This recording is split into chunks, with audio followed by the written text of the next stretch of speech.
Healthcare needed a rebrand itself, menopause in particular. Listening to patients really helped me to understand how overlooked these women were, and they just wanted to be seen and be heard. Komel Caruso brought her marketing mind and her heart into medicine and helped build a brand that women trust and love. I thought menopause was for old people. I was asking the questions other women are asking themselves. You have talent for translating complex medical concepts into relatable everyday language. Think about the everyday person. They want to know the medicine, but they have to first understand the concept, and then they can understand the medicine. Medical speak is intimidating. So if you can bring it back to everyday language, people can lock on. You really gave patients voice with this brand. You have to put your patient at the center of it all and ask an emotional reason why they're seeking you out, because it's not transactional. Expert care for menopause and sexual health, now just a click away. Virtual Care by HerMD offers longer visits, personalized treatment plans, and trusted providers, all from the comfort of home. Learn more at hermd.com. This episode was sponsored by HerMD. So you took your expertise, Komel Caruso, in education and marketing and applied it to an industry that desperately needed fresh thinking. Desperately. What made you believe that your perspective could reshape women's healthcare? And what gave you the confidence to step up into that space? Oh, boy. I'm going to take you back to a really funny moment. It was my first healthcare conference, and I think I had just decided to join HerMD, but I was already, obviously, this, working part-time on, marketing and biz dev. And I went to a conference, and there was a pull-up banner, and it had a pudding cup. And I still remember this. We're not going to name the company. I'm not going to name the company. This was I think 2020. I think it was actually February 2020, right before COVID hit. And then I kept walking around and I saw the same things. And I was like, no woman,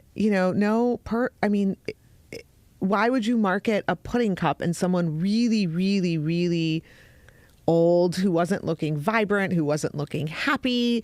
And it just made me sad that there wasn't a lot of thought in the space around why are patients actually coming to you? What are they going through? And so the visuals made me sad. And then when we started working, what really got me motivated was when we started our own podcast and we interviewed patients. And that was the aha moment, because I was hearing everything these women were going through, and I would cry. Every episode I would cry. Yeah, we needed Kleenex when we did podcasts together. It was called Her Voice. Yeah, it was called Her Voice. And just listening to patients and their struggles and how their healthcare issues affected them personally, affected their relationships, that really helped me to understand just how overlooked these women were, and they just wanted to be seen and be heard and feel vibrant and alive again. So that's what I tried to really encapsulate in the brand and in HerMD, was that feeling that you're seen, you're heard, and you can live a really amazing life. And so Komel has a heart of gold and literally empathized with the patients and locked on.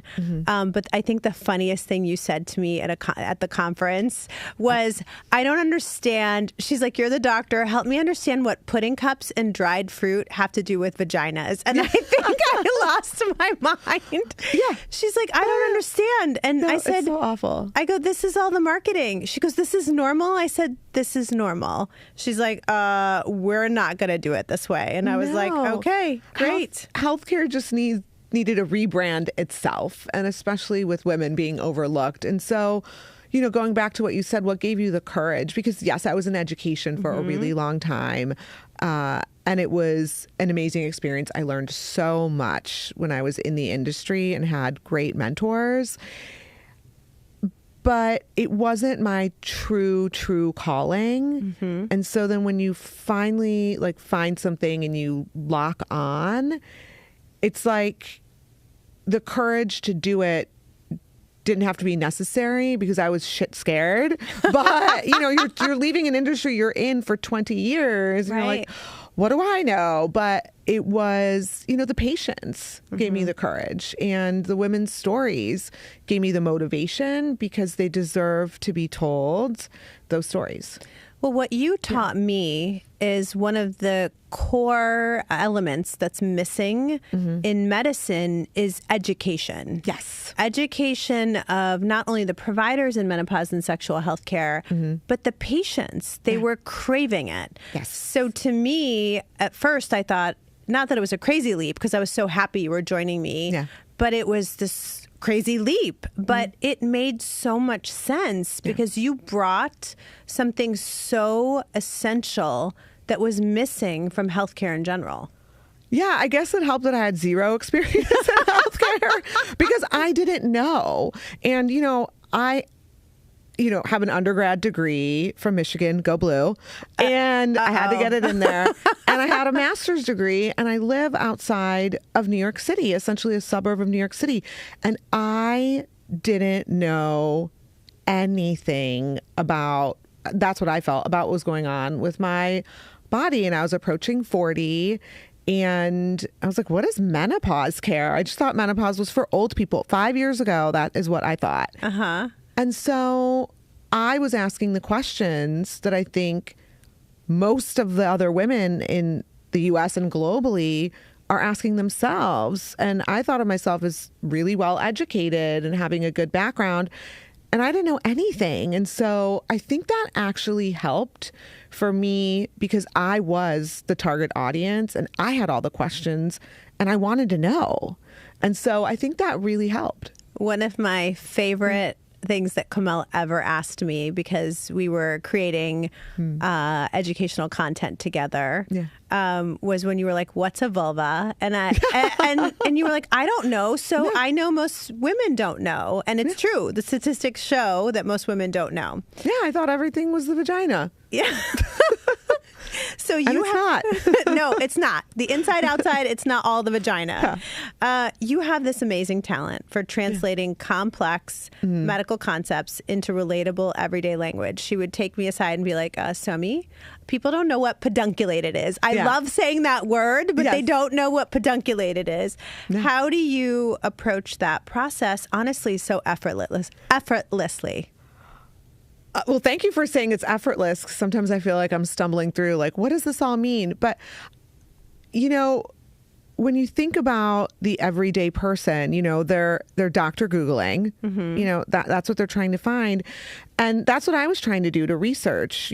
Obviously I would talk to you, but I would go online and the text and the content was still so medically heavy on any of the websites. I'm not going to name them, but because they're all have really good information that's medically sound. Many of them, I shouldn't say all, where I was researching, but it was like, how I don't even understand this. Right.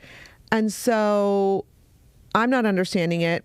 Likely most other people aren't understanding it.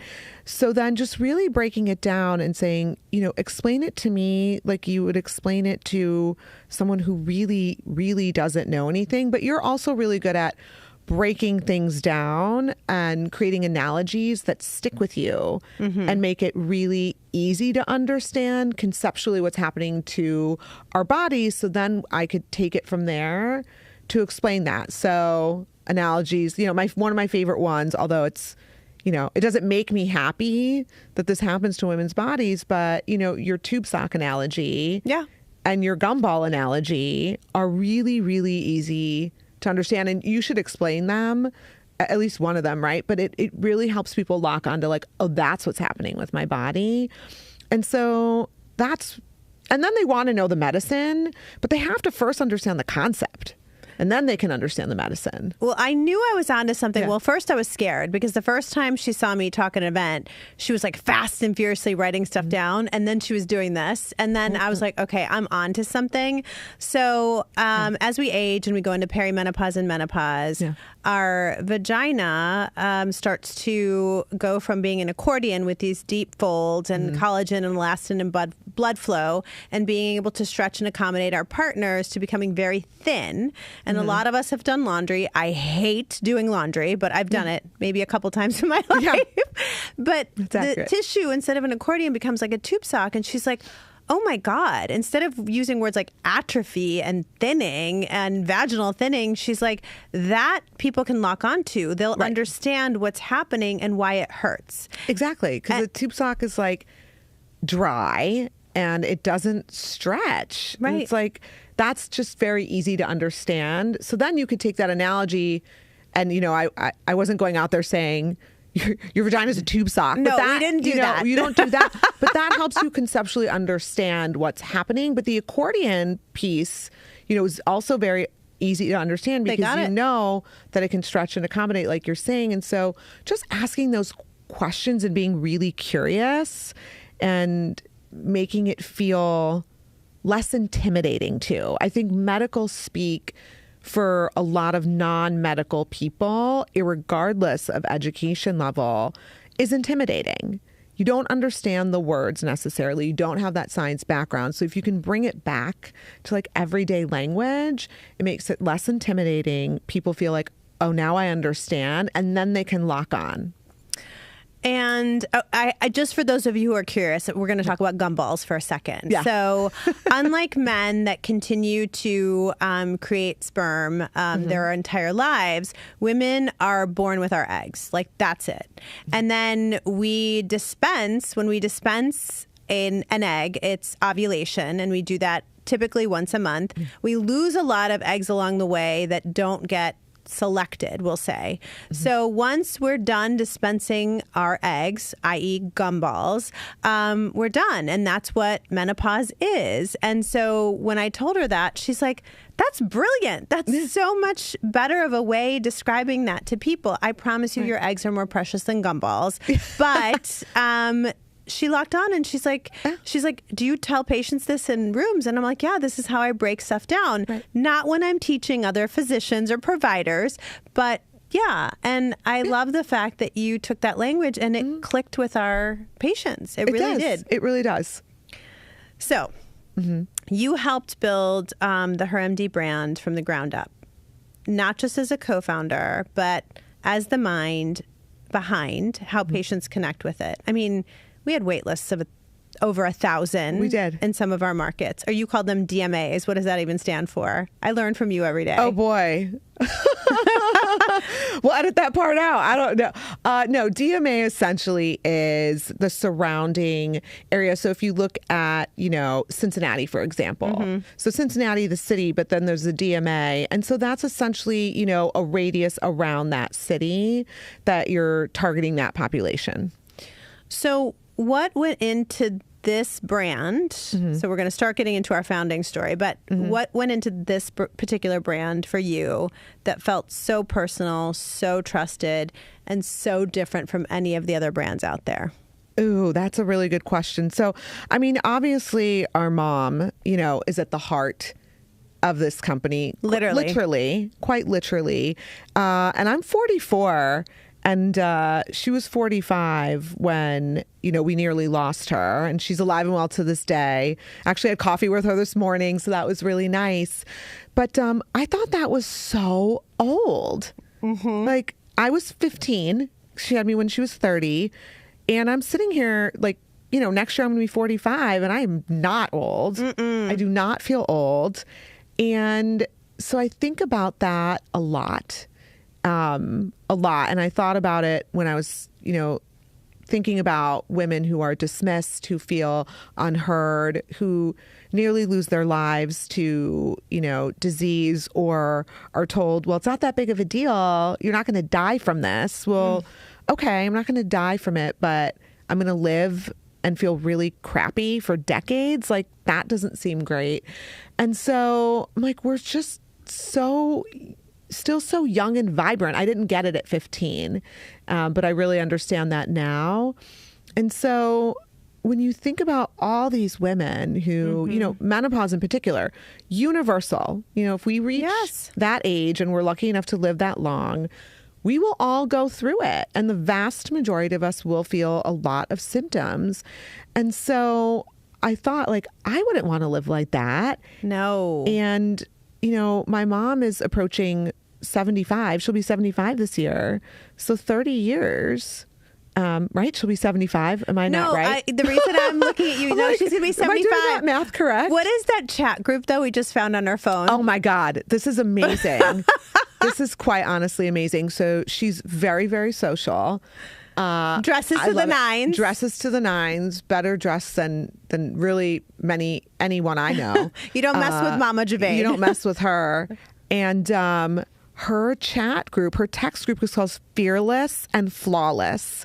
And let me tell you, she is fearless and flawless. And there's women in her chat group that she's friends with from, I think in their 30s or early 40s, all the way, until like 80, I think. Yeah. And I love that. And so when you think about creating a brand, you think about the emotion that you want people to feel and how you don't want them to feel. And I thought about our mom, and I thought about how we felt as children. She was rushed into emergent quadruple bypass surgery. I was in high school and called down to the office. She had no time to process. None. She didn't get to see her 3 children. And I think about my kids, and that's when I can get emotional. Like, if I had to go through that life event and not even see my kids, and then I think about my kids not being able to see their mom before she went in, that's devastating. Well, let's take a pause and explain to people, because I don't get into that because I get so emotional when I'm on stage. So she had been complaining about chest pain, left arm pain, shortness of breath, in and out of hospitals for weeks, being told caffeine or it's your children. Your children are stressing we were you out. The etiology of cardiovascular disease. And maybe our husbands will agree with that. Maybe they would. Maybe they would. But can you explain to the audience for a second why normally when you go in for heart surgery, you're pre-op, you're given time to talk to your family, you're consented, you go back. Yeah. So what happened with our mom is the delay rendered an emergency. Can you explain that and why we were robbed of that? Yeah, we were. And I think about that so much because I think about all of our patients who are robbed of time and they're dismissed and they're suffering. But she complained for months and months and months of left arm pain, chest pain, shortness of breath, jaw pain, nausea. And it was like, hello. Yeah. And then her mother and her father, our grandparents, both died of heart attacks and cardiovascular disease, and sister and brother. And so really, really prevalent. And because, data, essentially medical data, didn't really include women in research trials until 1993. And this was 95 going into 96, I believe. Correct. Or 96 going into 97. 96 going into 97. So a couple years. So there wasn't enough data. So they kept saying it wasn't her heart because she was a non-smoker, non-drinker, 45 years old, thin Mediterranean diet, and she's just not the candidate for being someone who had cardiovascular disease. So they just wrote her off. And we had insurance, and we were born in Cleveland, Ohio. And so it's not like we didn't have access to care. We did. And so that's one of the real tragedies of that is that we couldn't see her. And so because she was dismissed for months and months and months, she became so sick and she had so much pain that she had to call an ambulance and she was rushed emergently. I think our father hopped in the car and was like blowing through the red lights behind the ambulance.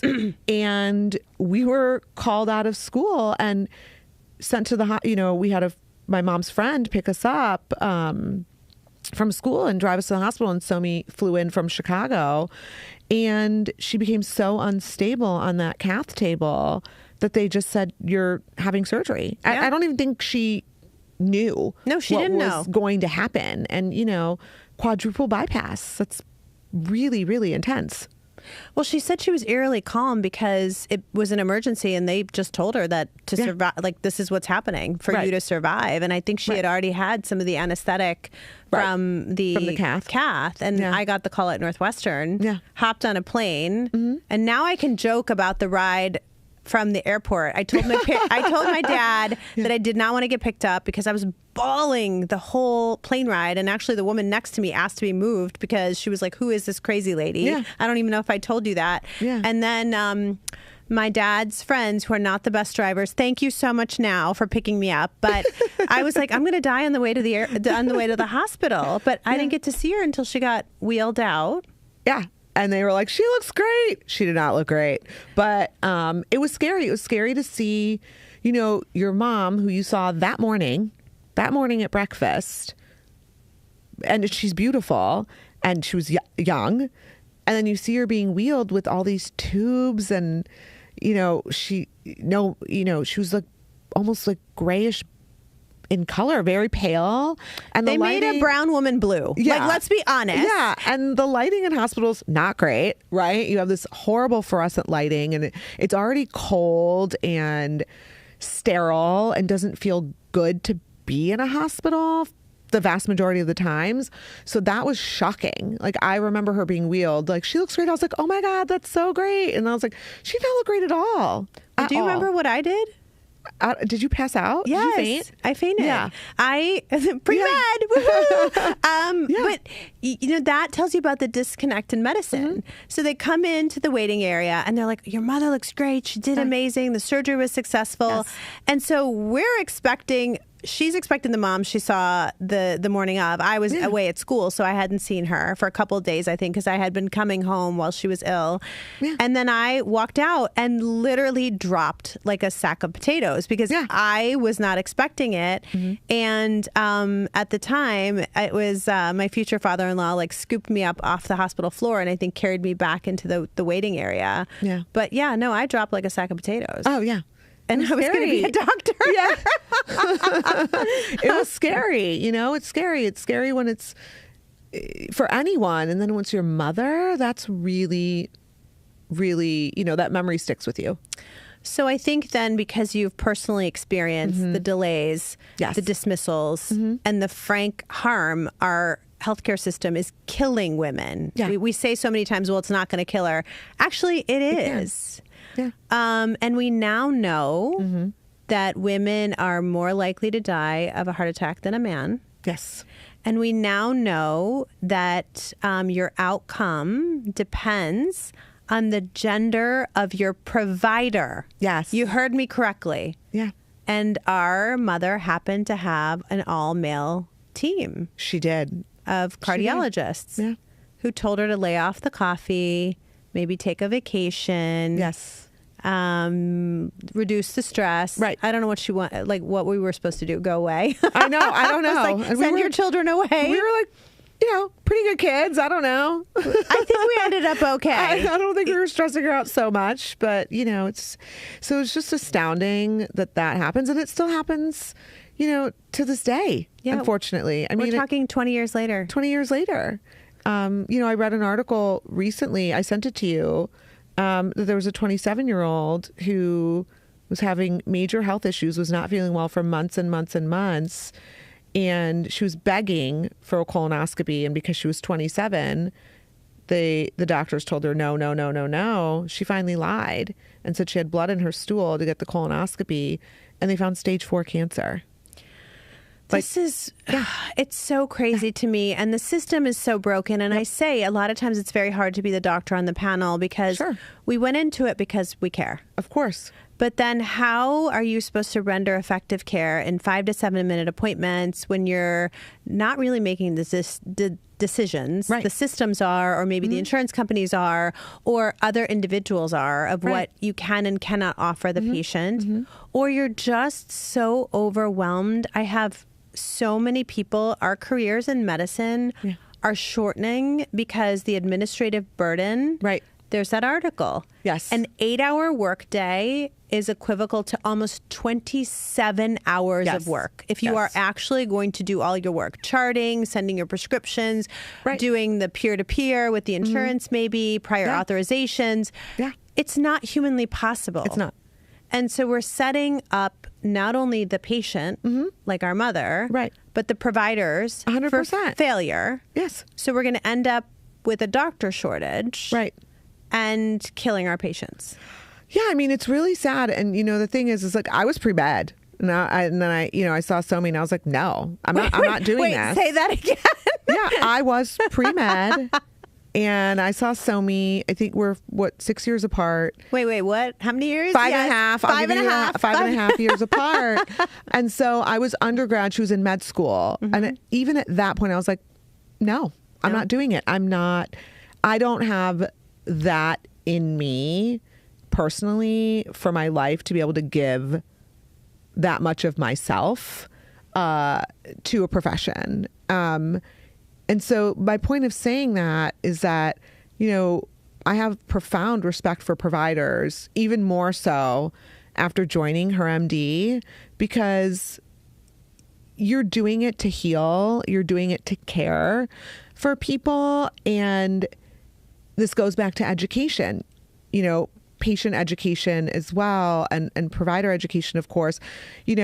Providers aren't given time. And, as a patient before HerMD, I did not understand why. Right. And I'm like, I'm sitting here, like a lot of people, I think, for an hour, 45 minutes in a waiting room, not at HerMD, but at other places, right? And then you get like less than 10 minutes. Yeah. And you're going to the gynecologist. It's already very personal. Right. And, you're sitting in a cold room, with like bad lighting and a paper thin gown that's freezing. And people are just like in and out really quickly. And then you're, someone's examining you and asking you all these questions. It's not a great environment that we've set up. And then I would always sit there and say, that's what I got. Yeah. I got like 8 minutes while my provider's, asking questions and clacking away at the computer and trying to shove this speculum into my vagina. Yeah, I'm trying to shove this speculum in and I'm like clenching because I'm like nervous and it's probably not easy and trying to visualize God knows what. I don't know. Cervix. Yeah. And I'm still learning the anatomy, but it's not, what I've learned is it's not their fault. And I was like, why are they always rushing around? And, I now understand it's because they just have to see a lot of patients. Yes. It's not their choice to see, 4 patients, 5 patients in an hour.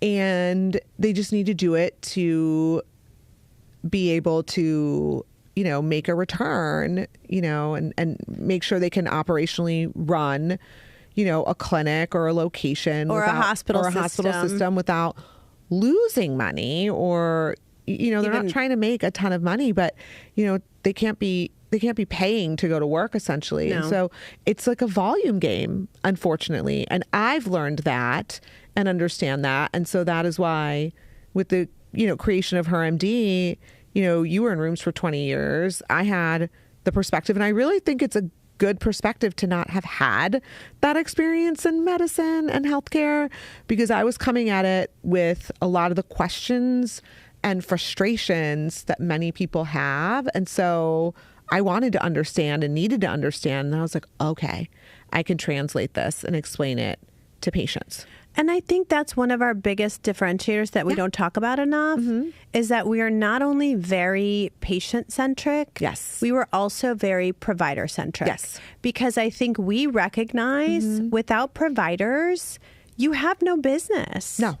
And so, and then we are also unique in that, like you said, you came not from a provider background, but welcomed a provider as a founder and on the executive team. Yeah. Because we would always say, when we would tackle a problem, I'd say, okay, Dr. Hat says this. Right. And you would be like, well, this from the business angle, it's this. Right. But that's why it worked. That's why it works. Translates. Yeah. I mean, you have to consider all the perspectives. Like, correct. I'm not a doctor. I'm not a healthcare provider. I don't have that background, so I'm not going to have that expertise. So it's super helpful. I mean, when you're running a healthcare company, yes, you have to have healthcare leadership. Correct. You do. Because you understand the providers, you understand the patients. And it's decades of experience of listening to patients. And yes, I have to listen to patients, and that's what inspires me. And I want to listen to patients. I want to hear their stories, because everyone's has a story. And Yes. you connect. There's a neuroscience behind storytelling. And so even if you're not experiencing the same exact story, when you start to hear stories, you'll remember moments in your life that are similar or adjacent, and you make that connection. And stories also help people feel not alone. Yes. So many of our patients feel alone. They feel like they're the only one. They feel like they're not normal. And I don't like the word normal, and I know you don't either, but they shouldn't feel that they're not normal, but they also shouldn't normalize the symptoms. Correct. Because they're not normal, when you're having hot flashes and you're having brain fog, right? Like, people experience them, but we shouldn't normalize them to say, just like, deal with it. Like they were told for decades. Like, there are treatments and we should help them with that. And so the thing is like, so many women just felt alone and abnormal.